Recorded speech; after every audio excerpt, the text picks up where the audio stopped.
Hello everyone, welcome to magnet brains. Myself Pratik Karn स्वागत करता हूं आपका अपने यूट्यूब चैनल मैग्नेट ब्रेन्स पर, जहां पर आपको मिलता है क्वालिटी कंटेंट, क्वालिटी एजुकेशन, वो भी बिल्कुल बाकायदा फ्री ऑफ कॉस्ट। केजी से लेकर के क्लास 12 तक का पूरा एजुकेशन सब आपको मिल जाएगा डिटेल्ड वीडियो फॉर्मेट में। और अगर आप हिंदी मीडियम के स्टूडेंट हैं तो आप जानते हैं क्या करना है आपको। मैग्नेट ब्रेन्स का हिंदी मीडियम चैनल भी है, जा करके सब्सक्राइब कर लीजिएगा और एकदम याद से ना नोटिफिकेशन ऑन कर लीजिएगा। इससे होता क्या है ना कि जैसे हिंदी मीडियम के चैनल पर कोई वीडियो अपलोड होता है, चाहे वो रिकॉर्डिंग हो, कोई लाइव क्लास हो, कोई लाइव अपडेट हो, तो उसकी जानकारियां, उसके नोटिफिकेशन सबसे पहले आप तक पहुंच जाएंगे। आप किसी भी कंडीशन में कुछ भी मिस आउट नहीं करेंगे। बस एक बात का आप खास ख्याल रखें कि हिंदी मीडियम के चैनल पर क्लास 6 से क्लास 12 तक का पूरा कंटेंट अवेलेबल है। कौन कौन से स्टेट बोर्ड से सर? एमपी बोर्ड है, बिहार बोर्ड है, यूपी बोर्ड है, राजस्थान बोर्ड है और दिल्ली बोर्ड है। और अगर आपको ई नोट्स या ई बुक्स चाहिए तो इसी वीडियो के डिस्क्रिप्शन में एक आपको लिंक मिल जाएगी, उस पर आप चेकआउट करें, वहां से आप ई नोट्स और ई बुक्स भी अवेल कर सकते हैं। ठीक है, तो चलिए अब जरा कहानी को शुरुआत देंगे। Class 12 physics chapter 7 alternating current के अंदर अब हम करने वाले हैं मल्टीपल चॉइस क्वेश्चंस। इसका पार्ट 2 है बेसिकली, जहां पे क्वेश्चन नंबर 11 से क्वेश्चन नंबर 20 तक हम डिस्कस करने वाले हैं। अगर आप लोगों ने बकायदा प्लेलिस्ट को चेक करा है, और ये चेक करते रहना हमेशा, प्लेलिस्ट में सुपर एक्टिवेटेड रहो भाई साहब, बिकॉज प्लेलिस्ट खुद बहुत अपडेटेड रहती है। ठीक है, तो यहाँ पे क्या हो चुका है कि हम लोग एमसीक्यू का पार्ट 1 पहले कर चुके थे, और अब आ गया है मौका एमसीक्यू का आखिरी part, that is part number 2, जहां पे 10 क्वेश्चन होंगे क्वेश्चन नंबर 11 से क्वेश्चन नंबर 20 तक। ठीक है, तो चलें, बिल्कुल रेडी हैं? चलो भाई, अब जब रेडी हैं तो फिर अपन कहानी को स्टार्ट करने वाले हैं। ये रहेगा हमारे पास में इस पार्ट 2 का पहला question, which is question number 11। ठीक है, सीरियल वाइज। चलो, an inductor is connected across N AC source of voltage. ठीक है, मतलब एक एसी के सोर्स में आपने एक इंडक्टर को लगा करके रख दिया है। Now the current in the circuit is, ठीक है, इनमें से कौन सा ऑप्शन होगा? और मैं ये चाहता हूं ना कि इस वीडियो के कमेंट सेक्शन में आप बकायदा किस क्वेश्चन का कौन सा आंसर सही है, क्या आपका आ रहा है, वो लिखते हुए चलेंगे ना, तो फिर क्या है, बाद में जब आप कभी इस वीडियो को रिविजिट करेंगे तो आपको याद आएगा कि हाँ यार, उस समय अपना दिमाग क्या शानदार चलता है। बिकॉज होता क्या है ना कि 12th की जर्नी में ऐसा होता है, 12th की जर्नी में जैसे जैसे प्री बोर्ड्स पास आते हैं, जैसे जैसे आप सिलेबस में आगे बढ़ते हैं ना, तो हल्का सा क्या होता है कि डिमोटिवेशन आता है। ठीक है, कभी कभी ये आता है बिकॉज ऑफ प्रेशर, और कुछ वजह नहीं है, तुम में कुछ कमी नहीं है, ये सिर्फ एक्सटर्नल प्रेशर की वजह से आता है। लेकिन मेन मैटर तो वही है, प्रेशर को झेलते हुए ही तो आगे बढ़ना है। ठीक है, अब जरा गौर करते हुए चलेंगे। सिर्फ इंडक्टर है, ठीक है, और कुछ नहीं है, सिर्फ और सिर्फ अकेला इकलौता तन्हा इंडक्टर है। ठीक है, और इस इंडक्टर का इंडक्टेंस होगा मान लो L के बराबर। इसको हमने एक AC के सोर्स में फीड कर दिया है, ये होता है AC के सोर्स का सिंबल। ठीक है, कि आप लोगों के दिमाग में ये वाला फंडा पूरा क्लियर है सर? सुप्रीम तरह से क्लियर है। ठीक है, अब जो स्टैंडर्ड इक्वेशंस का मैटर होता है ना, स्टैंडर्ड इक्वेशन से ही आपको समझ में आ जाता है कि कौन सी चीज लीड कर रही है, कौन सी चीज लैग कर रही है। ठीक है, यहाँ पे सिर्फ इंडक्टर है, so this is a purely inductive circuit. सिर्फ इंडक्टर है मतलब प्योरली इंडक्टिव सर्किट। ठीक है, तो यहाँ पर अगर आप ईएमएफ की इक्वेशन देखेंगे ना, तो ईएमएफ की इक्वेशन क्या होती है सर? ई नॉट साइन ओमेगा टी। ठीक है, यस सर, ईएमएफ की इक्वेशन क्या होती है? ई नॉट साइन ओमेगा टी। ठीक है, साइन के बाद क्या लिखा हुआ है सर? जो भी लिखा है वो तो एंगल ही होता है। ठीक है, तो इस एंगल को, मतलब इस ओमेगा टी को ना, हम प्यार से फेज कह सकते हैं। क्या कह सकते हैं इसको? अपन प्यार से फेज कह सकते हैं। ठीक है, लेकिन जब आप करंट की इक्वेशन लिखते हैं ना, तो वो आती है I is equals to I naught sine omega t minus का पाई बाई 2। ठीक है, तो आपने एक बात यहाँ पे नोट कर ली कि यहाँ पे अगर आप करंट का फेज चेक करेंगे तो omega t minus pi by 2 आ रहा है, और ईएमएफ का जो फेज था वो सिर्फ ओमेगा टी आ रहा है। इसका सिंपल सा मतलब ये हो जाता है कि करंट जो है ना,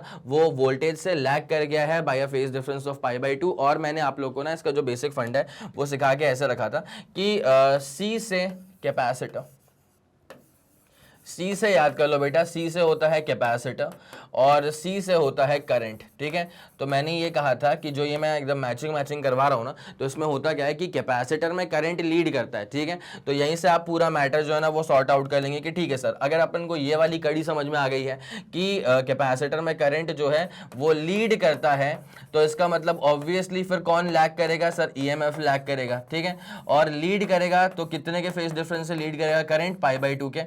अगर current pi by 2 phase difference आगे है, अगर कैपेसिटर में current pi by 2 phase difference आगे है, इसका मतलब ईएमएफ जो है वो पाई बाई 2 का फेज डिफरेंस पीछे होगा। ठीक है, तो ये वाला फंडा समझ में आ गया। तो अगर कैपेसिटर में करंट लीड करता है by a phase angle of pi by 2। तो वहीं अगर आप बात करोगे अबाउट इंडक्टर, तो इंडक्टर में क्या हो जाएगा, फिर वही करंट जो है ना वो लैग कर जाएगा। ठीक है, यहाँ पे इसका उल्टा हो जाता है ना, कैपेसिटर का उल्टा जो है वो कहाँ चलेगा सर, इंडक्टर में चलेगा। ठीक है, तो जब कैपेसिटर में करंट लीड कर जाता है तो यहाँ पे इंडक्टर में करंट लैग कर जाता है। कैपेसिटर में अगर ईएमएफ लैग कर रहा है तो यहाँ पर ईएमएफ जो है वो लीड कर जाएगा by a phase angle of pi by 2। क्या आप लोग के दिमाग में ये वाला फंडा पूरा क्लियर हो रहा है? यस सर, ये वाला फंडा पूरा क्लियर हो रहा है। ठीक है, तो प्योरली कैपेसिटेटिव सर्किट में there is a phase difference of pi by 2। Purely inductive circuit, purely inductive का मतलब है कि सिर्फ और सिर्फ इंडक्टर लगा हुआ है, इसके अलावा कुछ भी नहीं है सर्किट के अंदर। ठीक है, तो प्योरली इंडक्टिव सर्किट में करंट लैग कर जाएगा, ईएमएफ लीड कर जाएगा by a phase difference of pi by 2। ये वाला फंडा समझ में आ गया? मैं चाहूंगा कि अपने मेमोरी रिटेंशन के लिए ना तुम इस चीज का स्क्रीनशॉट ले लो, और स्क्रीनशॉट से बेटर क्या होगा कि भाई कॉपी किताब तो लेके बैठे होगे ना, तो उसमें नोट करते हुए चलना ज्यादा शानदार रहेगा। ठीक है सर, ओके डन। अब देखा जाए इसके अंदर, तो यहां पूछा हुआ है कि इंडक्टर इज कनेक्टेड, तो हो गया the current in the circuit, क्या होने वाला है करंट के साथ। क्या पूछा है सर इसमें कि क्या होने वाला है करंट के साथ। हमने अभी क्या फिगर आउट किया कि सर करंट तो लैग कर जाएगा। ठीक है, तो करंट इज अहेड, नहीं ये तो बिल्कुल नहीं है, करंट इज नॉट अहेड। ठीक है, करंट तो लैग कर रहा है, तो करंट लैग्स वोल्टेज, ये बात तो सही है, लेकिन फेज डिफरेंस पाई का नहीं होता है, पाई बाई 2 का होता है, इसको हटाओ। Is ahead of voltage in phase by pi by 2, नहीं सर, करंट लीड थोड़ी कर रहा है, करंट लैग कर रहा है। ठीक है, तो current lags voltage by a phase difference of pi, ये बात बिल्कुल सही है। तो करंट जो है ना वो वोल्टेज से लैग कर जाएगा by a phase angle of pi by 2। तो this is going to be the exactly correct option. ये वाला बेसिक फंडा आपको समझ में आ गया है क्या? मैं चाहूंगा इस क्वेश्चन नंबर 1 का आप स्क्रीनशॉट लेते हुए चलेंगे और लिख लेना कि इसका जो ऑप्शन डी है वो एकदम सटीक तरह से सही आंसर है। ठीक है, चलो बढ़िया, कोई दिक्कत नहीं है, आगे बढ़ा जाए। ओके सर, अब आते हैं अपन क्वेश्चन नंबर 12, मतलब इस वाले वीडियो का क्वेश्चन नंबर 2 के ऊपर आते हैं। An AC voltage V is equals to V naught sine omega t is applied to a series combination of resistor R and an element X। ठीक है, तो मतलब सर्किट में क्या है, एक रेजिस्टर लगा हुआ है। ठीक है, सर्किट में क्या है, एक रेजिस्टर लगा हुआ है और उसके बाद एक यहाँ पे एलिमेंट लगा के रखा है अपन ने X। ठीक है, अब ये कैपेसिटर है कि इंडक्टर है कि क्या है वो तो नहीं पता फिलहाल के लिए। ठीक है, अब उसके बाद क्या है, AC के वोल्टेज सोर्स में लगा के रखा है, बिकॉज ये जो स्टैंडर्ड इक्वेशन है EMF की V is equals to V naught sine omega t, ये बेसिकली AC के सोर्स के लिए तो आती है। ठीक है, तो AC का सोर्स आपने कर दिया इसको फीड। ठीक है, अब क्या बोला जा रहा है, देखो वोल्टेज गिवन है, ठीक है बढ़िया, is applied to a series combination of R और एक एलिमेंट था X जो कि मैंने सीरीज में लगा दिया। The instantaneous current in the circuit is given by, भाई एक बात समझना, करंट की इक्वेशन जो है ना वो गिवन है ऐसी। एक बात तुम्हें समझ में आ रही है क्या? देखो करंट जो है ना वो लीड तो कर रहा है, कैसे पता लीड कर रहा है सर, ईएमएफ का फेज है ओमेगा टी और करंट का फेज आ रहा है omega t plus something else. ठीक है, तो एक बात तो सही हो गई है कि हाँ भैया करंट जो है वो लीड कर रहा है। हमने क्या फिगर आउट कर लिया कि भाई करंट जो है ना वो लीड कर रहा है।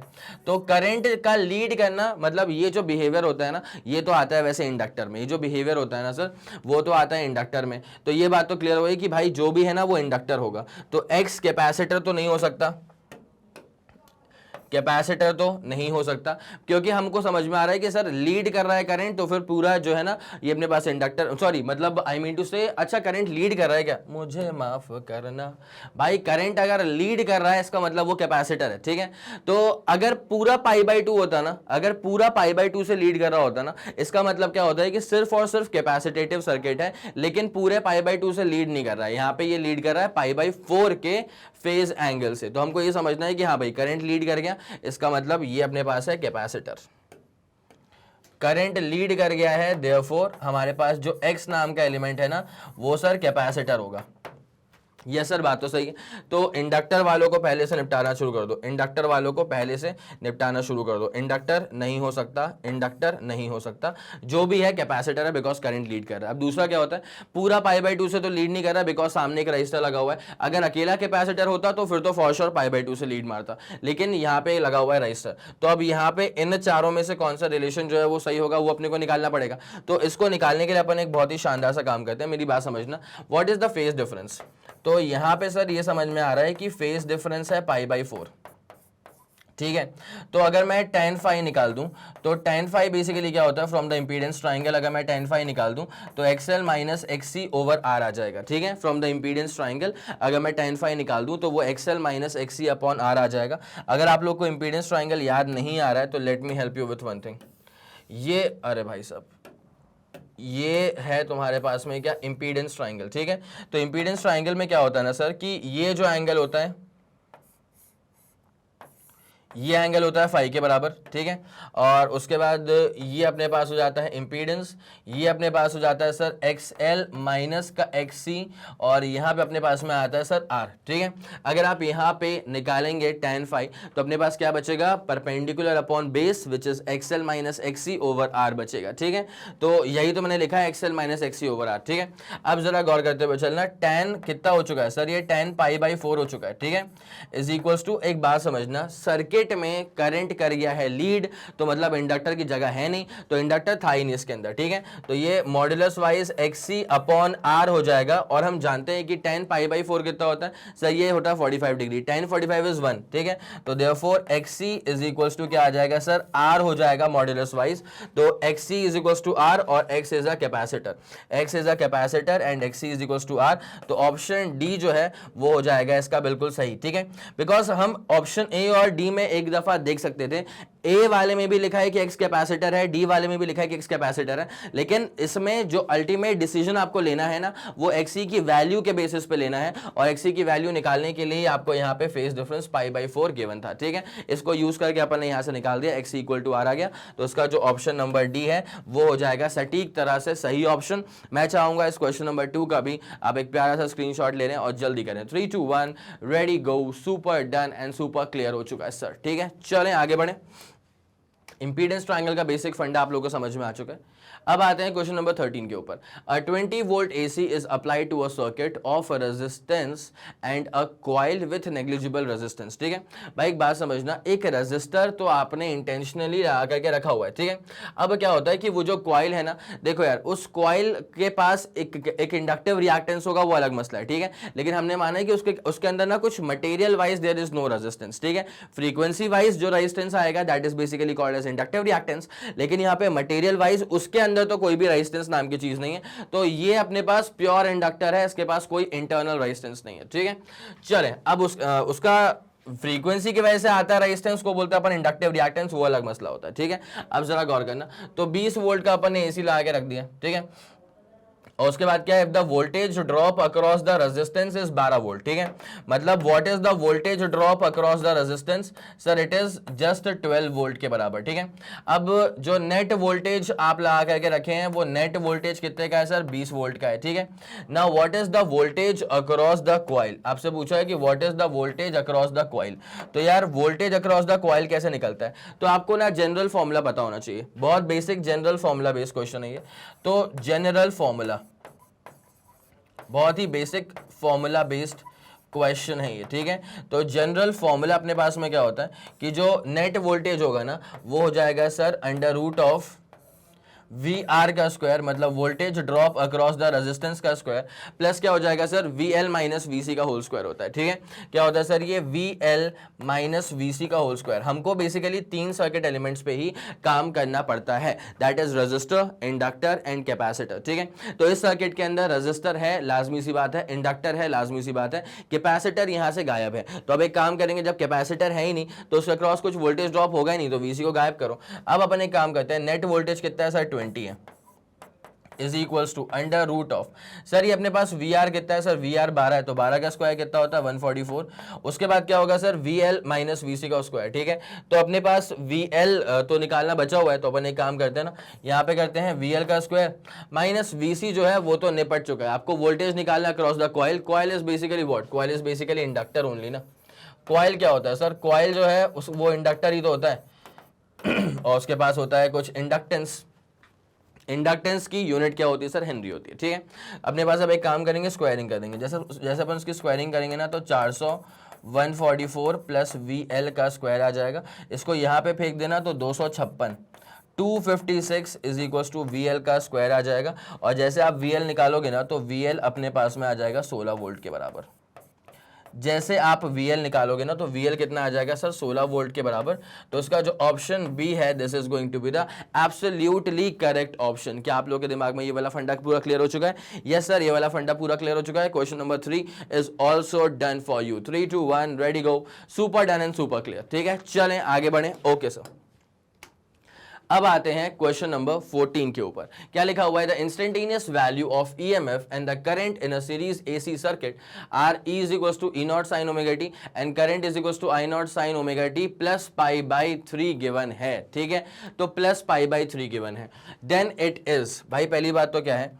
देन इट इज, पहली बात तो ये बोला है कि यार देखो, पहली बात तो ये कि करंट जो है ना वो लीड करता हुआ नजर आ रहा है। इसका मतलब करंट लीड कर रहा है, मतलब कैपेसिटर जो है वो डोमिनेटिंग नेचर का होगा इस दफा। ठीक है, तो अब इसमें ये बोला है कि जो सर्किट है ना वो कैसा हो सकता है। तो पहली बात है नेसेसरीली RL सर्किट। भाई अगर RL सर्किट होता ना, ऐसे देखो, अगर सिर्फ इंडक्टर होता, ठीक है, मैंने क्या बोला कि मान लिया अगर सिर्फ इंडक्टर होता, ओनली इंडक्टर, अगर ओनली इंडक्टर होता ना तो करंट यहां पे लैग कर गया होता पाई बाई 2 से, तो I is equals to I naught sine omega t minus pi by 2। ये तब होता जब सिर्फ और सिर्फ इंडक्टर होता तो। ठीक है, लेकिन अगर ऐसा होता कि LR सर्किट होता, अगर LR सर्किट होता तो LR सर्किट में भी करंट जो है वो लैग ही करता, लेकिन पूरे पाई बाई 2 से लैग नहीं कर पाता इस बार। ठीक है, पूरा फुल थ्रॉटल नहीं आ पाता इस बार। तो ये क्या हो जाता sir, sign omega t minus sum phase angle होता। ठीक है, कुछ फेज एंगल होता, लेकिन पूरा पाई बाई 2 नहीं हो सकता।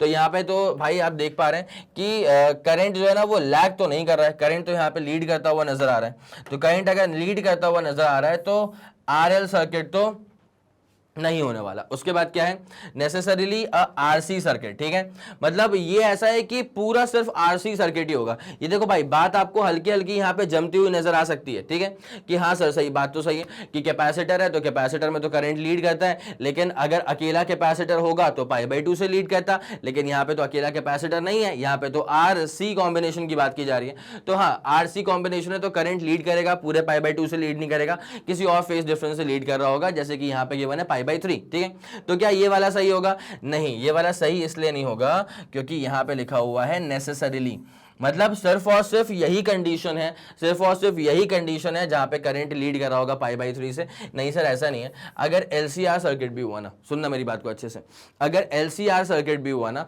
और LCR सर्किट में भी अगर कैपेसिटर डोमिनेट करने लगा तो वहां पर भी करंट लीड करेगा और किसी और फेज डिफरेंस से लीड करेगा, तो LCR सर्किट हो सकता है। और सबसे अच्छा ऑप्शन डी वाला है, क्योंकि यहां पे लिखा है, यहां पे दोनों पॉसिबिलिटीज का जिक्र किया गया है कि देखो RC भी हो सकता है, ऐसे मना नहीं कर सकते अपन, RC भी हो सकता है, लेकिन सिर्फ RC होगा ये गलत है। ऑप्शन बी को अपन क्यों काट रहे हैं? क्योंकि सिर्फ RC सर्किट होगा क्या? नहीं, ऐसा नहीं है। करंट एक फाई एंगल से लीड कर रहा है, तो वो सिर्फ RC नहीं, LCR में भी हो सकता है। LCR में भी अगर कैपेसिटर डोमिनेट करने लग जाए ना तो करंट ना किसी और फेज एंगल मतलब पाई बाई 2 के अलावा, ठीक है, किसी और फेज एंगल से भी लीड कर सकता है। तो यहां पे ये सही है कि RC सर्किट भी हो सकता है या फिर LCR सर्किट भी काफी अच्छा एलिजिबल सर्किट है, यहां पर भी करंट जो है वो किसी और फेज एंगल से लीड करता है। तो फिर भैया ये जो ऑप्शन डी है ना, this is the absolutely true option. ठीक है, ऑप्शन डी सही होगा। नेसेसरीली LCR सर्किट ये भी गलत है। देखो ये बी और सी में वही वाला झगड़ा चल रहा है कि बी बोल रहा है कि सिर्फ और सिर्फ RC में ऐसा होगा। मैंने बोला कि भाई सिर्फ और सिर्फ RC में नहीं होता, LCR में भी ऐसा होता है, इसलिए अपन ने काट दिया उसको। ऑप्शन सी क्या बोल रहा है कि सिर्फ और सिर्फ LCR में होगा, तो मैंने इसको भी काट दिया कि नहीं भाई सिर्फ और सिर्फ LCR में नहीं, RC में भी तो ऐसा हो जाता है। ठीक है, तो नेसेसरीली ना ऑप्शन बी सही है, नेसेसरीली ना ऑप्शन सी सही है। असलियत में LCR और RC सर्किट दोनों में ही ये पॉसिबिलिटी बनती है कि करंट लीड कर जाएगा by some other angle other than pi by 2। ठीक है, जैसे कि यहां पे दिखे हुए पाई बाई 3। तो इसका सही आंसर क्या हो जाएगा? कैन बी RC और LCR सर्किट। ठीक है, ये वाला फंडा आ गया समझ में? क्या ये जो इतनी खूबसूरत सी बात थी, क्या आपके दिमाग में ये वाली बात बैठ गई? यस सर बैठ गई है। ठीक है, तो ये question number 4 is also done for you. ठीक है, अब आते हैं क्वेश्चन नंबर 5 पे, मतलब 15th question of this particular video. ठीक है, 5th question of this particular video और MCQ सीरीज का ये 15th क्वेश्चन है। The RMS current in a circuit connected to a 50 hertz AC source is 15 ampere. ठीक है, तो मतलब ये कहा जा रहा है कि जो RMS करंट है, उसकी वैल्यू है सर 15 एम्पियर, ठीक है। तो आरएमएस करंट मतलब आई वर्चुअल की वैल्यू आ गई है सर 15 एम्पियर के बराबर, ठीक है। और क्या गिवन है कि यहाँ पे it is connected to a 50 hertz का एसी सोर्स, ठीक है। मतलब जो फ्रीक्वेंसी है ना, ये फ्रीक्वेंसी अपने पास कितनी है सर, 50 हर्ट्ज की फ्रीक्वेंसी है। यस सर, ये वाला फंडा दोनों क्लियर हो चुका है। The value of the current, अब करंट की वैल्यू निकालनी है 1/600 second after it's value becomes 0, ठीक है। तो आपको करंट निकालना है, टाइम कितना गिवन है अपने को सर, टाइम गिवन है एज 1/600, टाइम गिवन है एज 1/600 सेकेंड्स। अब आपको निकालना है यहां पे कौन सी वैल्यू भाई साहब, find the value of current this much, ठीक है। तो मतलब इंस्टेंटेनियस करंट का जिक्र कर रहे हैं क्योंकि यहां पे दे के रख दिया है भैया कि 1/600 सेकेंड के बाद क्या होगा, ठीक है। इसका मतलब ये है कि इंस्टेंटेनियस करंट की यहां पे आपसे बात की जा रही है। तो I is equals to I naught sine, उसके बाद ओमेगा इंटू टी कर देंगे। तो ओमेगा कितना होता है भाई, ओमेगा होता है 2πf, उसके बाद कर देंगे टी, ठीक है। तो यार आई वर्चुअल तो गिवन है और मुझे आई नॉट निकालना पड़ेगा, बिकॉज इक्वेशन में तो क्या भरना पड़ता है, आई नॉट भरना पड़ता है। तो अपन एक काम करते हैं ना, यहाँ से अपन एक दफा आई नॉट निकाल लेंगे। तो आई नॉट बेसिकली क्या हो जाएगा, आई नॉट हो जाएगा I virtual into √2, because I virtual होता है आई नॉट बाई √2, तो आई नॉट क्या हो जाएगा, आई वर्चुअल इंटू √2।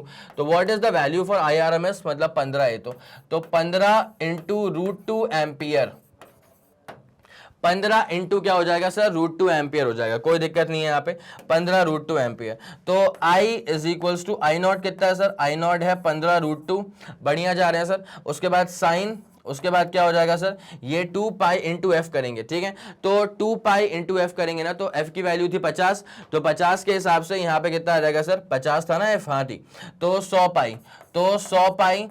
उसके बाद t कितना है सर, t इज बेसिकली 1/600, ठीक है, t इज बेसिकली 1/600। तो I इज इक्वल्स टू अपने पास कितना हो जाएगा सर, 15 √2, उसके बाद क्या आ जाएगा सर, साइन आ जाएगा और फिर π/6 आ जाएगा। मैं आपको बता दूं कि π/6 का मतलब होता है 30 डिग्रीज, और साइन 30 की वैल्यू कितनी होती है सर, साइन 30 इज 1/2। साइन 30 अपने पास कितना हो जाएगा सर, साइन 30 अपने पास में हो जाएगा 1/2 के बराबर। तो आप एक काम कर सकते हैं, जरा गौर करते हुए चलना। तो I इज इक्वल्स टू अपने पास 15 √2 और उसके बाद साइन π/3, π/2 नहीं, π/3, ठीक है। ये π/6 इनफैक्ट यार, ये π/6 हो जाएगा क्योंकि हाँ π/6, ठीक है, π/6 is for sure 30 degree, sine 30 is 1/2, तो 15 √2 अपॉन 1/2 हो जाएगा, काटा पीटी यहाँ पे मचा दो। तो I is equals to 15 upon नीचे कितना आ जाएगा √2, तो 15 अपॉन √2 एम्पियर, ठीक है। अपने पास में क्या आ जाएगा sir, 15 upon √2 ampere. This is going to be the exactly correct option, check कर लें, ये तो मत टिक करना, ये मत टिक करना, 15 upon √2 ampere, option D is going to be the absolutely correct option, ठीक है। दिल में बसा के रखना, ऐसा आंसर आ गया भाई। इंस्टेंटेनियस करंट जब पूछते हैं ना, तो इसमें पता नहीं क्यों बट यार लोग गलती करते हैं बहुत ज्यादा भर भर के, ठीक है। तुम उनमें से मत बनना, तुम गलती ऐसी वाली मत करना, ठीक है। तुम्हें ये समझ में आ गया पक्का, ये वाला फंडा पूरा क्लियर है, यस ये वाला फंडा पूरा क्लियर है। जल्दी इसका स्क्रीनशॉट ले लो, 3 2 1 रेडी गो। सुपर डन हो चुका है सर, एंड सुपर क्लियर हो चुका है, ठीक है। चलो बढ़िया, super done and super clear हो गया सर। आ जाते हैं अब इसके अपन क्वेश्चन नंबर 16 के ऊपर। क्या लिखा हुआ है इसके अंदर कि in a circuit the phase difference between the alternating current and the source voltage is π/2, ठीक है। एक सर्किट है जहां पे जो ऑल्टरनेटिंग करंट और ऑल्टरनेटिंग वोल्टेज है उसका फेज डिफरेंस जो है वो π/2 है। तो which of the following can not be the elements of the circuit, ठीक है। कौन से इनमें से कौन सा ऑप्शन जो है वो that can not be the elements of the circuit, ठीक है। पहले मेरी बात सुनते हुए चलना, अगर आप बात करते हैं ओनली अबाउट इंडक्टर, अगर ओनली इंडक्टर की बात करते हैं तो वहां पे करंट लैग करता है by a phase difference of π/2, ठीक है। तो यहां पे कहा गया है कि हाँ भैया करंट और वोल्टेज में फेज डिफरेंस तो π/2 है, लेकिन कौन सा एलिमेंट होगा वो नहीं पूछा है, कौन से एलिमेंट में ऐसा नहीं होता है वो पूछा है। तो ओनली सी, भाई कैपेसिटर में तो ऐसे ही होता है। तो which of the following can not be the elements, ये बड़ी इंपॉर्टेंट चीज है, which of the following can not be the elements.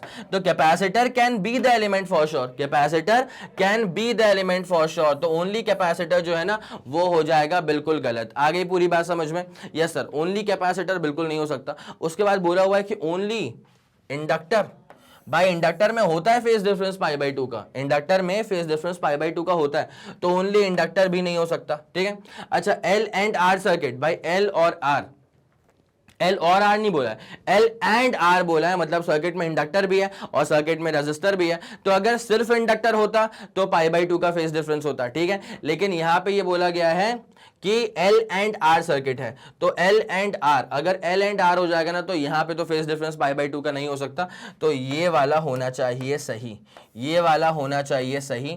और फिर बोला है कि एल और सी, भाई एल और सी में तो phase difference pi by two का होता ही है ना, एल और सी में तो phase difference pi by two का होता ही है ना। ये तो पूछा है किस में नहीं हो सकता, तो ऑप्शन जो सी है ना वो वाला हो जाएगा बिल्कुल सटीक ऑप्शन। मैं चाहूंगा इसका आप स्क्रीनशॉट लेंगे, फिर अपन कहानी में आगे की तरफ बढ़ते हैं। चले भाई ये वाली बात पूरी समझ में आ गई है, यस सर आ गई, ठीक है। तो क्वेश्चन नंबर 16 का अपने पास आंसर कितना आ गया, सिर्फ एल एंड आर सर्किट ऐसा होगा जहां पर phase difference pi by two का तो नहीं होगा, इसके अलावा कुछ भी हो सकता है, ठीक है। तो इसका अपना आंसर हो चुका है डन। अब आपको लेकर के आते हैं इसके क्वेश्चन नंबर 17 के ऊपर, ठीक है। क्या पूछा हुआ है कि the impedance of a series LCR circuit is, ठीक है। एक सीरीज का एलसीआर सर्किट है, अब उसका इंपीडेंस क्या होगा। तो पहली बात तो दिमाग में ये बात डाल लो कि भैया ये जो सीरीज का एलसीआर सर्किट है इसका मतलब बेसिकली क्या होता है, इंपीडेंस जो है ना, इंपीडेंस का मतलब क्या होता है, टोटल एसी रेजिस्टेंस। इस इंपीडेंस का बेसिकली मतलब क्या होता है, total resistance of N AC circuit, total resistance of N AC circuit, ठीक है। ये होता है अपने पास में इंपीडेंस, कोई दिक्कत वाली बात तो नहीं है। तो है तो बेसिकली रेजिस्टेंस ही, अगर ये रेजिस्टेंस ही है तो इसकी यूनिट क्या हो जाएगी सर, इसकी यूनिट हो जाएगी ओम्स के बराबर, ठीक है। अगर ये रेजिस्टेंस ही है तो इसकी यूनिट इवेंचुअली क्या हो जाएगी सर, ओम्स के बराबर हो जाएगी, कोई दिक्कत वाली बात नहीं है, ठीक है। अब जरा गौर करते हैं कैसे निकलता है एक एलसीआर के सीरीज सर्किट का टोटल रेजिस्टेंस, ठीक है। भाई पूरा फोकस अब सर्किट पे आपका होना चाहिए। देखिए मान लीजिए for example you have a resistor over here, you have an inductor over here और you have a capacitor over here, ठीक है। तो ये रेजिस्टर हो गया है, ये इंडक्टर हो गया है, ये कैपेसिटर हो गया है, और इसको हम लोगों ने फीड कर दिया है एक एसी के सोर्स के साथ, ठीक है। इसको हम लोगों ने फीड कर दिया है एक एसी के सोर्स के साथ, कोई दिक्कत वाली बात नहीं। अब जरा गौर करते हुए चलना क्या होता है। अगर मैं आपसे पूछूं कि what is the voltage across resistor, तो आप कहेंगे sir I naught into R. मैं अगर आपसे पूछूं कि what is the voltage across an inductor, तो वोल्टेज का बेसिकली फॉर्मूला क्या होता है, करंट इनटू रेजिस्टेंस। अगर आपसे पूछा जा रहा है वोल्टेज अक्रॉस एन इंडक्टर, तो करंट किसका लेंगे आप, इंडक्टर का ही लेंगे, और रेजिस्टेंस किसका लेंगे सर, इंडक्टर का रेजिस्टेंस लेंगे, जिसे कहा जाता है इंडक्टिव रिएक्टेंस कहा जाता है, ठीक है। और उसके बाद अगर आपसे कोई पूछे What is the voltage across a capacitor, तो आप क्या लेंगे, current into resistance, and this is now the resistance offered by a capacitor which is called as the capacitative reactance। क्या कहा जाता है इसको सर, capacitative reactance कहा जाता है, ठीक है। अब यहाँ पे आप लोग जानते हैं कि यार करंट तो भैया तीनों में ही सेम रहने वाला है, करंट तो भैया तीनों में ही सेम रहने वाला है, इंडक्टर हो कैपेसिटर हो कुछ भी हो, ठीक है। ये सीरीज कॉम्बिनेशन में तो करंट बिल्कुल सेम रहने वाला है। अब मैटर आता है about what, about the EMF, ठीक है। भाई करंट और वोल्टेज दोनों सेम फेज में रहते हैं जब इंडक्टर की बात, जब अपन बात करें रजिस्टर की, और जब अपन बात करते हैं इंडक्टर की ना, तो इंडक्टर में जो वोल्टेज होता है दिस बेसिकली लीड्स, लीड का मतलब नेगेटिव, लीड का मतलब पॉजिटिव एंगल, और पॉजिटिव एंगल मतलब एंटी क्लॉकवाइज, ठीक है। तो ये पाई बाई 2 से लीड करता है, तो भैया pi by 6, pi by 3, pi by 4, ये पाई बाई 2 से लीड करेगा, ठीक है। और जब आप कैपेसिटर की बात करोगे, कैपेसिटर में करंट जो होता है वो लीड करता है और वोल्टेज जो है वो लैग करता है। जब कैपेसिटर में वोल्टेज लैग करेगा तो लैग का मतलब होता है नेगेटिव एंगल, और नेगेटिव एंगल्स को लिया जाता है क्लॉकवाइज, ठीक है। तो पूरा पाई बाई 2 क्लॉकवाइज नहीं है, पूरा पाई बाई 2 क्लॉकवाइज नहीं है, pi by 6, pi by 3, pi by 4, ऐसा पूरा पाई बाई 2 ऐसा जाएगा, ठीक है। बोलो हाँ कि ना, यस सर, बात तो बिल्कुल सटीक है। तो यहाँ पे अपने पास ये करंट हो गया, ये भी अपने पास में करंट हो गया, ये भी अपने पास में करंट हो गया, उसके बाद यहीं पे अपने पास में वोल्टेज अक्रॉस रजिस्टर हो जाएगा, और ऊपर चले जाएगा वोल्टेज अक्रॉस इंडक्टर, नीचे आ जाएगा वोल्टेज अक्रॉस कैपेसिटर, ठीक है। क्या आप लोग के दिमाग में ये वाला फंडा पूरा क्लियर है, यस सर। ये देख लो भैया पाई बाई 2 से ऐसे करेगा लीड, और यहाँ पे देख लो भाई पाई बाई 2 से ऐसे करेगा लैग, ठीक है। ये वाली बात समझ में आ रही है, इसको अपन कहते हैं फेजर, इसको क्या बोलते हैं, इसको फेजर बोलते हैं, ठीक है। अब मैं आपको दिखाता हूँ कि कैसे अपन निकालेंगे इसका पूरा इंपीडेंस, ठीक है। Just go with the flow. ये बना दी वाई एक्सिस, और चलो ये बनाते हैं अपन एक्स एक्सिस, ठीक है। Now just go with the flow. तो भाई करंट तो फॉर श्योर कहाँ जा रहा है सर, करंट जा रहा है अपने पास में अलोंग द एक्स एक्सिस, ठीक है। तो यहाँ पे अपने पास जा रहा है करंट, हियर भाई यहां पर अपने पास में क्या जा रहा है सर, इस तरफ जा रहा है अपने पास में करंट, ठीक है। अब जरा फोकस करते हुए चलना बहुत ही शानदार तरह से। तो करंट भी दरअसल इस तरफ ही है और वोल्टेज अक्रॉस द रेजिस्टर भी दरअसल इस तरफ ही है, इसमें कोई दो राय नहीं है सर, ये वाला फंडा पूरा क्लियर है। दिस इज द करंट, ठीक है, और यहां पे इस तरफ क्या आ जाएगा sir, this is the voltage across resistor, बोलो हाँ कि ना, this is the voltage across resistor, ठीक है। अब आप देख सकते हैं कि ऊपर की तरफ क्या जाएगा सर, वोल्टेज अक्रॉस इंडक्टर जो है वो जाएगा ऊपर की तरफ, कर दें अपन इसको, यस सर बिल्कुल कर देते हैं। सो दिस हियर बाय यहां जाएगा सर वोल्टेज अक्रॉस इंडक्टर और नीचे जाएगा सर वोल्टेज अक्रॉस कैपेसिटर, आप देख पा रहे होंगे नीचे और यहाँ पे ऊपर था, ठीक है। तो इसको अपन लिख देते हैं, this is the voltage across inductor, this is the voltage across capacitor. अब जरा गौर करते हुए चलना बहुत ही प्यार से, भाई अपन ने ऐसा मान के रखा है कि VL बड़ा है और VC छोटा है, ठीक है, ये हमारा अजम्पशन है, ये हमारा बहुत ही शानदार सा अजम्पशन है। सर क्या है वो अजम्पशन, सर अजम्पशन हमारा ये है कि वोल्टेज अक्रॉस इंडक्टर जो है वो ज्यादा है और वोल्टेज अक्रॉस कैपेसिटर जो है सर वो कम है। इंडक्टर के अक्रॉस का वोल्टेज ज्यादा है और कैपेसिटर के अक्रॉस का वोल्टेज जो है वो कम है, तो VL ज्यादा है VC कम है, तो इवेंचुअली क्या बनने वाला है पता है, देखो VL ज्यादा है VC कम है, तो इवेंचुअली बनने वाला सर ये है, ऊपर की तरफ जाएगा लेकिन जाएगा सर VL माइनस VC, आया समझ के नहीं, अलग अलग डायरेक्शंस था इसलिए अपन को माइनस करना पड़ा, तो ऊपर हो जाएगा एक VL माइनस VC और एक यहाँ पे है तुम्हारे पास बचपन से VR का मतलब क्या होता है, वोल्टेज अक्रॉस द रेजिस्टर, क्या आप लोगों को समझ में आ रहा है, ऊपर था वो VL का, ठीक है। अब मैं इसको ना जरा छोटे में लिख देता हूं, वो VL था ये VC था, मैं इसको जरा छोटे में लिख दूं एक बार, ऊपर जा रहा था वोल्टेज अक्रॉस इंडक्टर, नीचे था वोल्टेज अक्रॉस कैपेसिटर और इसका जो रिजल्टेंट होगा ना ऊपर की तरफ ये हो जाएगा सर VL माइनस VC के बराबर, लिख दें इसको VL माइनस VC के बराबर और यहाँ पे हो चुका है VR के बराबर। अब जरा गौर करना बहुत ही अच्छे से, सुनो भाई यहाँ पे बनेगा पूरा फेजर, यहां पर ये बनेगा पूरा फेजर, ठीक है।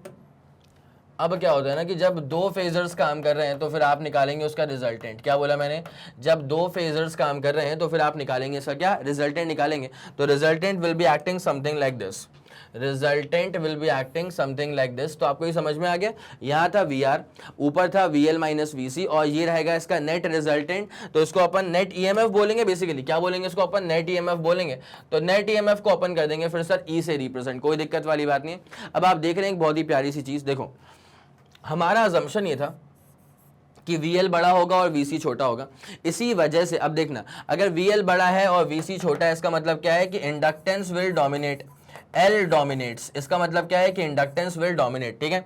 अगर इंडक्टर डोमिनेट करेगा इसका मतलब है करंट जो है वो लैग कर जाएगा और EMF जो है वो लीड कर जाएगा, तो देयरफॉर क्या है EMF लीड्स, ठीक है। लेकिन अकेला तो इंडक्टर नहीं है, तो अगर अकेला इंडक्टर होता तो यहाँ पर EMF लीड कर रहा होता पूरे π/2 के साथ, लेकिन यहाँ पर अकेला इंडक्टर नहीं है तो यहाँ पे EMF लीड तो करेगा लेकिन पूरे π/2 से लीड नहीं कर पाएगा, कुछ और एंगल फाई से लीड करेगा, मान लेते हैं फाई से लीड करेगा, कोई दिक्कत तो नहीं है। तो यहाँ पे इसको हमने लीड करता हुआ दिखा दिया है by certain angle of phi, ठीक है। तो यहाँ पे अब क्या होता है ना कि अब जब मैं इसके अकॉर्डिंग इसकी पूरी इक्वेशंस खेलना शुरू करूंगा ना तो ये ऐसा आएगा कि net EMF E is equals to, भाई कैसे निकला ये, किसका रिजल्टेंट था, तो ये था वोल्टेज अक्रॉस रेजिस्टेंस का स्क्वायर और ये अपने पास क्या हो जाएगा VL माइनस VC का स्क्वायर, ये अपने पास क्या हो जाएगा VL माइनस VC का स्क्वायर, कोई दिक्कत वाली बात तो नहीं है, ठीक है।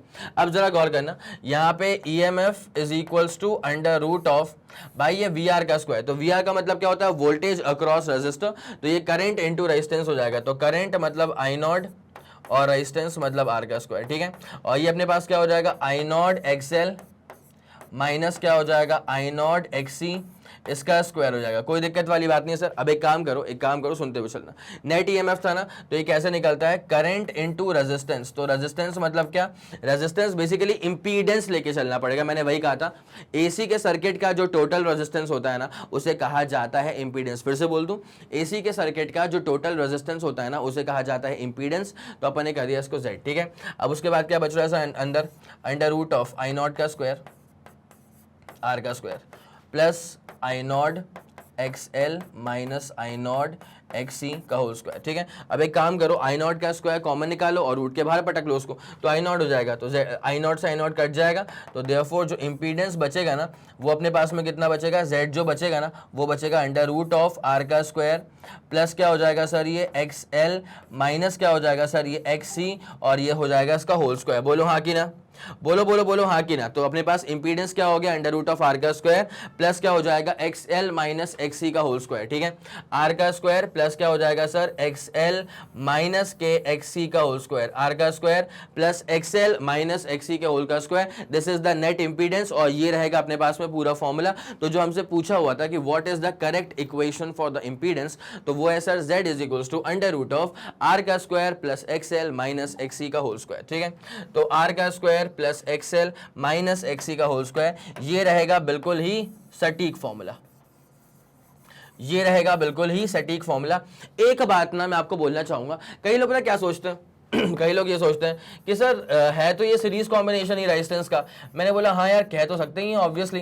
देखो इसका रेजिस्टेंस क्या है, आर के बराबर, ये अपने पास इंडक्टर है, इसके पास इंडक्टेंस होता है एल के बराबर, लेकिन हर डिवाइस कोई ना कोई रेजिस्टेंस तो ऑफर करता ही है, कुछ ना कुछ रेजिस्टेंस तो ऑफर करता ही है। तो एक इंडक्टर जो रेजिस्टेंस ऑफर करता है ना उसे कहा जाता है इंडक्टिव रिएक्टेंस, और इसको अपन करेंगे रिप्रेजेंट एक्स सब्सक्रिप्ट एल से। ठीक है, उसके बाद ये अपने पास है कैपेसिटर। अब कैपेसिटर भी कुछ ना कुछ रेजिस्टेंस तो ऑफर करेगा। कैपेसिटर की जो बेसिक प्रॉपर्टी होती है ना वो होती है कैपेसिटेंस। ठीक है, लेकिन अभी हम कंसर्न्ड है कितने रेजिस्टेंस से, ठीक है, कि क्या रेजिस्टेंस वो ऑफर करेगा। तो कैपेसिटर जो रेजिस्टेंस ऑफर करता है ना उसे कहा जाता है कैपेसिटेटिव रिएक्टेंस।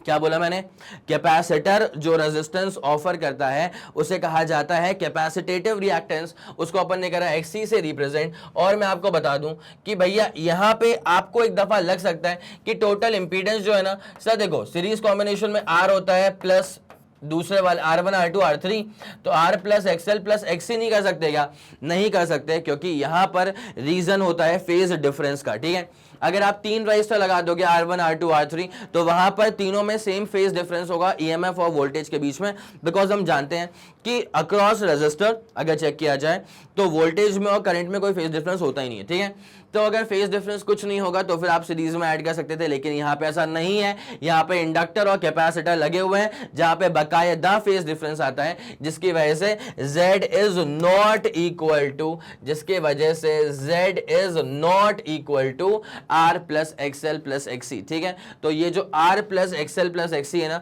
इसको तो पहली फुर्सत में ही काट देना चाहिए। ठीक है, ये तो है ही नहीं, एक्सएल ये वाला फॉर्मूला दिख रहा है सेम लेकिन है नहीं, ये वाला फॉर्मूला है ही नहीं, तो ये वाला फॉर्मूला है रूट ऑफ आर का square plus XL minus XC का होल स्क्वायर। तो मैं चाहूंगा कि आप इसका स्क्रीनशॉट लेंगे। ठीक है, पहले आप इसका स्क्रीनशॉट ले लो, कोई दिक्कत वाली बात नहीं है, उसके बाद फिर आप प्रॉपर तरह से ना इसका स्क्रीनशॉट ले लो। इंटरेस्टिंग चीज तो ये थी ना यहाँ पे, ठीक है, मेन जो z is equal to under root of R का square plus XL minus XC का होल स्क्वायर आया, वो आया कैसे, इस वाले पूरे प्रोसेस से आया था। ठीक है, यस सर, ये वाला फंडा पूरा क्लियर हो चुका है, यस सर, ये वाला फंडा पूरा क्लियर हो चुका है। तो ये वाली चीजें अपन ने पूरी नोट कर ली है। और मैं आपको बता दूं एक बहुत ही शानदार सी चीज कि इंडक्टिव रिएक्टेंस जो होता है ना, एक्सएल जो होता है ना, what is the resistance offered by an inductor, sir ये होता है ओमेगा इंटू एल के बराबर, इसको नोट कर लेना। और एक्सी जो होता है ना, मतलब रेजिस्टेंस ऑफर्ड बाय कैपेसिटर जो होता है ना, ये भाई एक्स लिखो इसको नॉर्मल तरह से। ठीक है, इसको भी एक्स लिखो, एक्सी। ठीक है, ये अपने पास क्या होता है सर, 1 ओवर ओमेगा इंटू सी होता है। ठीक है, तो इंडक्टिव रिएक्टेंस और नीचे लिखा हुआ है कैपेसिटेटिव रिएक्टेंस। ठीक है, अगर मान लिया फ्रीक्वेंसी 0 हो गई ना, तो फ्रीक्वेंसी 0 होगी तो 1/0 बिकम्स इन्फिनिटी, तो कैपेसिटर का जो रेजिस्टेंस है वो पहुंच जाएगा इन्फिनिटी, मतलब कैपेसिटर इतना अपोज करेगा, इतना अपोज करेगा कि डायरेक्ट करंट तो पास ही नहीं कर सकता। ठीक है, सर फ्रीक्वेंसी 0 किस करंट के लिए होती है, सर फ्रीक्वेंसी 0 हो जाती है फॉर डायरेक्ट करंट, तो इसमें से डीसी करंट पास ही नहीं कर पाएगा। क्या आपके दिमाग में ये वाली बात सही से बैठ गई, यस सर बिल्कुल बैठ गई है। ठीक है, चले okay, moving on to the next question. अभी अपन लोग क्वेश्चन नंबर 17 को निपटा करके आए थे, अब आते हैं क्वेश्चन नंबर 18 के ऊपर। किसके ऊपर आते हैं भाई, क्वेश्चन नंबर 18 के ऊपर आते हैं। क्या लिखा हुआ है, एन ऑल्टरनेटिंग वोल्टेज सोर्स माफ कीजिए, an alternating voltage source of variable angular frequency omega and fixed amplitude v, ठीक है, is connected in series with a capacitor and electric bulb of resistance R। ठीक है, इसका मतलब बल्ब लगा के रखा हुआ है पहली बात तो, और फिर कैपेसिटर भी लगा के रखा हुआ है, तो this is the capacitor, and this is the electric bulb, ठीक है। तो इसके पास कुछ ना कुछ रेजिस्टेंस है, इसके पास कुछ ना कुछ कैपेसिटेंस है, ठीक है। अब उसके बाद क्या है, एसी के सोर्स में लगा के रखा है इसको, तो सर एसी के सोर्स में आपने इसको लगा करके रखा हुआ है, ठीक है। ओके, तो ऑल्टरनेटिंग वोल्टेज अच्छा है भाई, एसी का सोर्स है, डीसी के सोर्स में करंट पास करता ही नहीं है। कैपेसिटर में अगर चेक किया जाए तो वेरिएबल एंगुलर फ्रीक्वेंसी ओमेगा अपन चेंज करवाने वाले हैं, वी फिक्स्ड है in series with a capacitor जिसकी कैपेसिटी सी है और इलेक्ट्रिक बल्ब जिसका रेजिस्टेंस आर है, ठीक है। इंडक्टेंस सर्किट में है ही नहीं, ओके बढ़िया।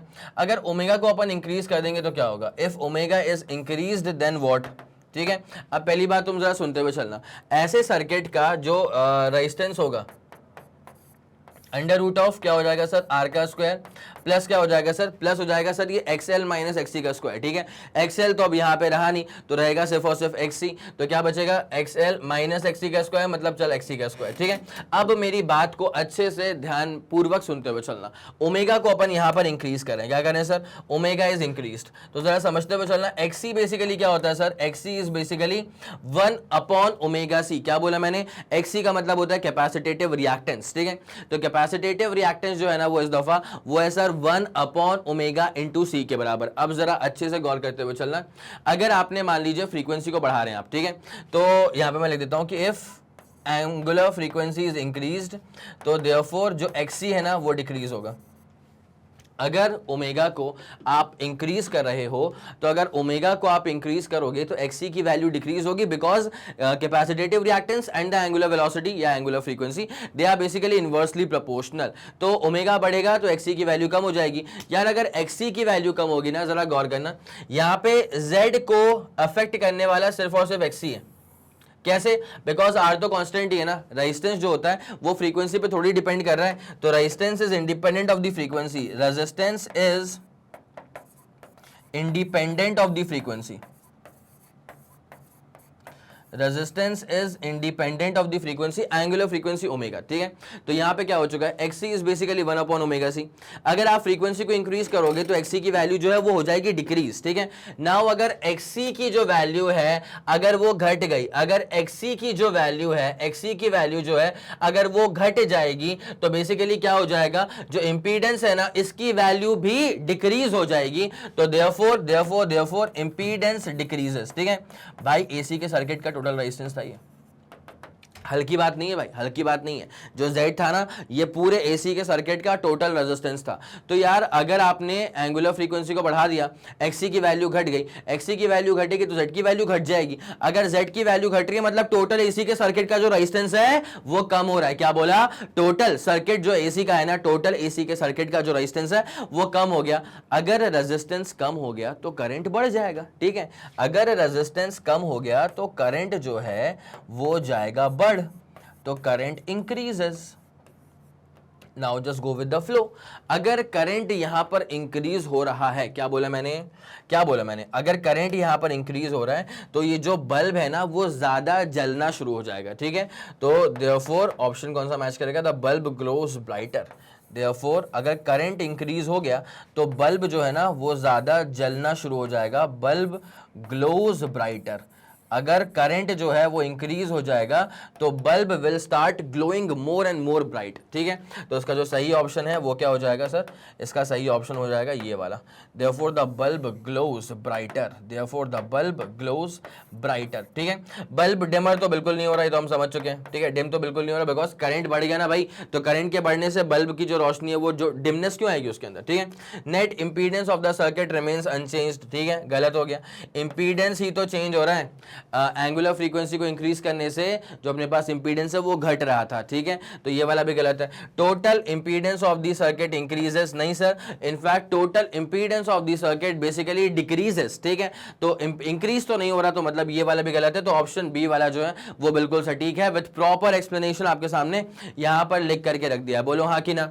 क्या आप लोगों के दिमाग में ये वाला फंडा पूरा क्लियर हो चुका है? यस सर, ये वाला फंडा हमारे दिमाग में बहुत ही शानदार जानदार तरह से क्लियर हो चुका है, ठीक है। अब आपको लेकर के आते हैं, और भाई यहां पे समझ जाओ इस बात को, कहीं लिख लो उसको अच्छे से, किया कैपेसिटर, इस पे बनते हैं सवाल बहुत ज्यादा जानदार, ठीक है। कि कैपेसिटर जो होता है सर वो डीसी का क्या हल करता है, तो कैपेसिटर ब्लॉक्स डीसी, कैपेसिटर जो है वो डीसी को ब्लॉक कर देगा। सर क्यों ब्लॉक कर देगा? देखो भाई, एक तो मैंने कहानी सुनाई थी कि जो मेरे दोस्त ने बताया था, ठीक है। अगर आप लोगों ने लेक्चर देख करके रखा है अच्छे से तो आप लोग जानते हैं कि कैपेसिटर डीसी को कैसे ब्लॉक कर देता है।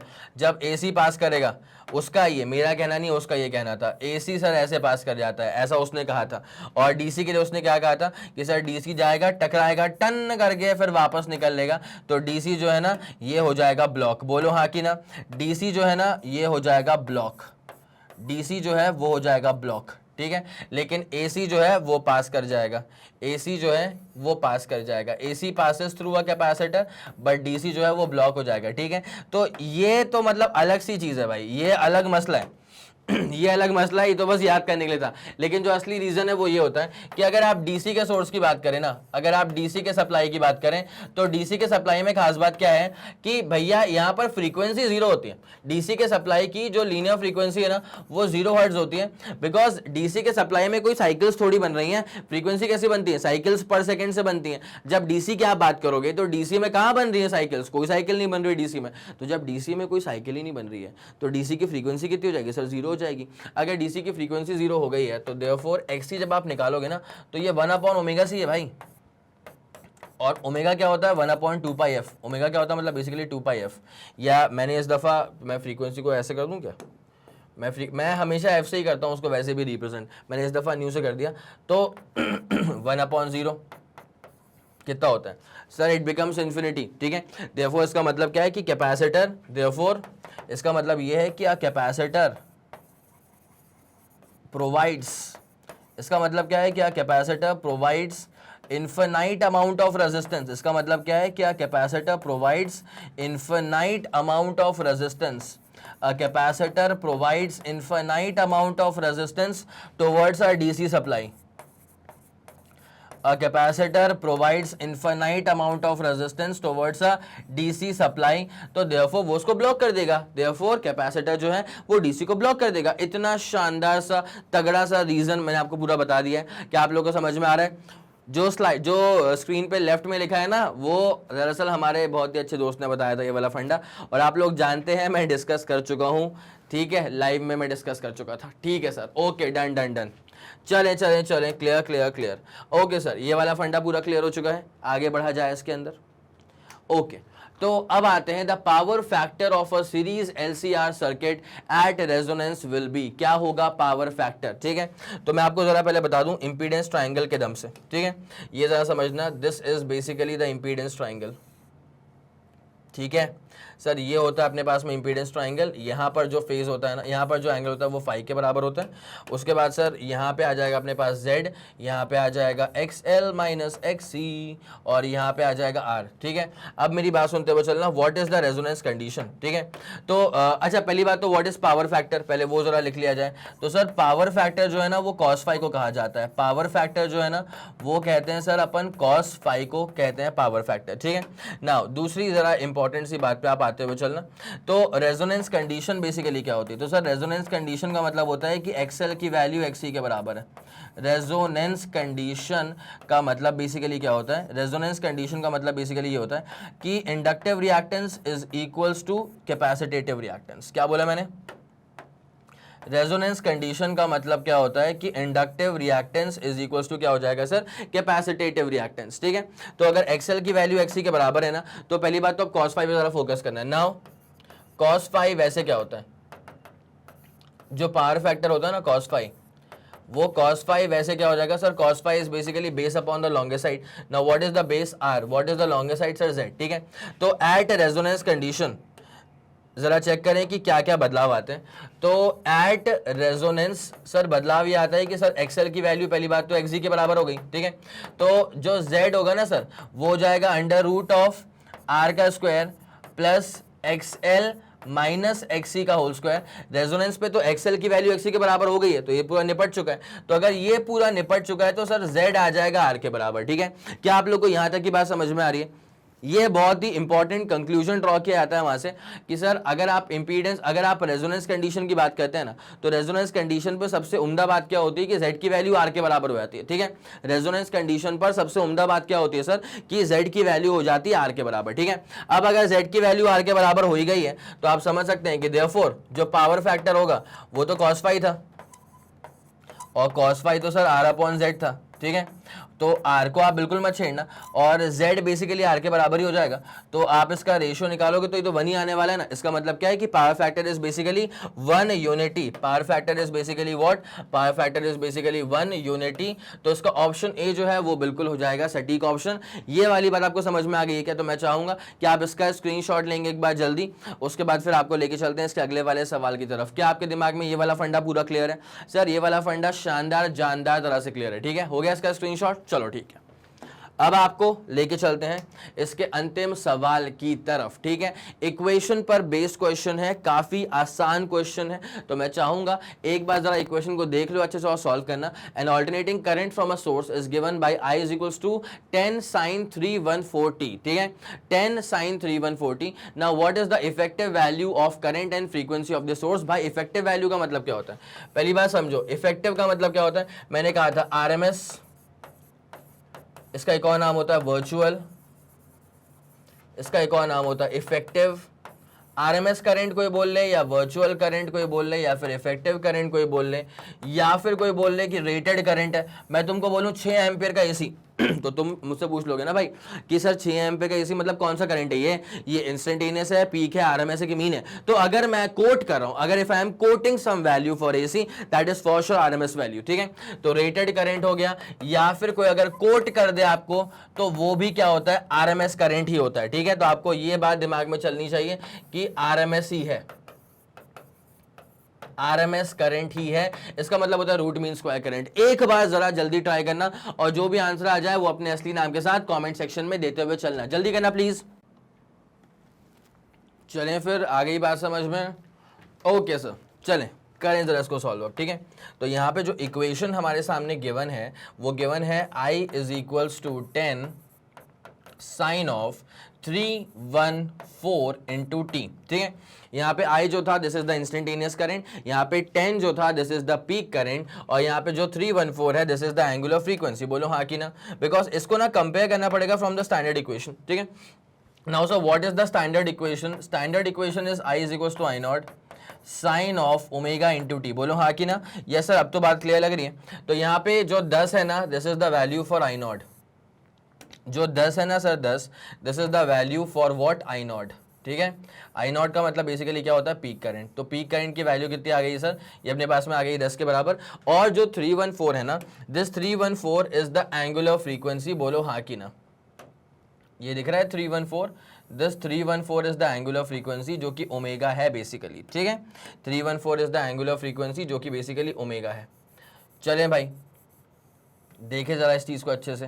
ठीक है, तो अब आपसे ये पूछा हुआ था कि यार what is the effective value of current, उसके बाद फ्रीक्वेंसी पूछ के रखी हुई है। ठीक है, तो इफेक्टिव वैल्यू बेसिकली कैसे निकलती है, मतलब आरएमएस है ना, तो आरएमएस बेसिकली क्या होता है ना sir, I naught by root 2 होता है। ये बात तो बिल्कुल सही है, लेकिन मतलब 10 बाई रूट 2 बोलेंगे फिर अपन को रूट 2 से डिवाइड तो करना ही पड़ेगा। अब क्या है, अपन इसको ऐसे भी कर सकते हैं, पता है क्या सर, दिस इज ना 0.707 टाइम्स I नॉट भी होता है सर। ठीक है, आप लोग जाकर के चेक करें एक बार मेरा लेक्चर, जब मैंने पढ़ाया था ना आरएमएस करंट, तो मैंने वहां पे बकायदा बता के रखा हुआ था कि RMS current for sure I naught by root 2 तो होता ही है। ठीक है, लेकिन इन टर्म्स ऑफ परसेंटेज वो 70.7% ऑफ द पीक करंट भी होता है। ठीक है, तो sir 0.707 you can write it like this. ठीक है, तो अब जरा गौर करना, 0.707 टाइम्स I नॉट, और I नॉट की वैल्यू कितनी है सर? I नॉट की वैल्यू अपने पास कितनी है सर? 10 था, 10 ये रहा अपने पास I नॉट। ठीक है, टाइम्स 10 करेंगे ना, तो जो अपने पास आरएमएस करंट है ये आ जाएगा सर 7.07 एम्पियर। ठीक है, आरएमएस करंट जो आएगा अपने पास सर वो आ जाएगा क्या? 7.07 एम्पियर। और जरा चेक कर लें कौन सा ऑप्शन जो है वो सटीक बैठ रहा है। तो 7.07 वाई तो दो ऑप्शंस हैं। ठीक है, ये वाला भी ये वाला भी, मतलब अब जो डिसाइडिंग फैक्टर है वो अपने पास लीनियर फ्रीक्वेंसी होने वाला है और कुछ नहीं। ठीक है, तो अभी जरा गौर करते हुए चलना। Now as we have seen already कि ओमेगा जो है ना सर वो आ चुका है 314 के बराबर as when we compared from the standard equation itself, ठीक है। अगर एंगुलर फ्रीक्वेंसी होती है ना तो फिर वो रेडियन पर सेकंड में होती है, लेकिन अगर लीनियर फ्रीक्वेंसी होती है ना तो फिर वो होती है हर्ट्ज में। यहाँ पे आपको हर्ट्ज में आंसर देना मतलब आपको लीनियर फ्रीक्वेंसी चाहिए, ठीक है। तो अपन एक काम करेंगे 2 पाई एफ में खोल दो उसको, कोई दिक्कत नहीं है। तो ओमेगा इज 2 पाई एफ, ठीक है, यहाँ तक भी कोई दिक्कत नहीं है। 2 अच्छा पाई की वैल्यू क्या होती है 3.14 इंटू एफ और इज इक्वल टू क्या हो जाएगा सर 314, ठीक है। अब जरा गौर करते हुए चलना अच्छे से, 3.14 ने इसको काटा तो वो 100 से कट गया, ठीक है। तो therefore 2f बेसिकली कितना हो जाएगा सर 100 के बराबर हो जाएगा। तो f बेसिकली क्या हो जाएगा सर 100/2 के बराबर हो जाएगा, और 100/2 बेसिकली क्या होता है सर 50 होता है। तो 50 hertz is going to be the linear frequency, ठीक है। तो 50 हर्ट्ज वाला कौन सा ऑप्शन है सर 7.07 एम्पियर मैच कर गया यहाँ से, बहुत बढ़िया।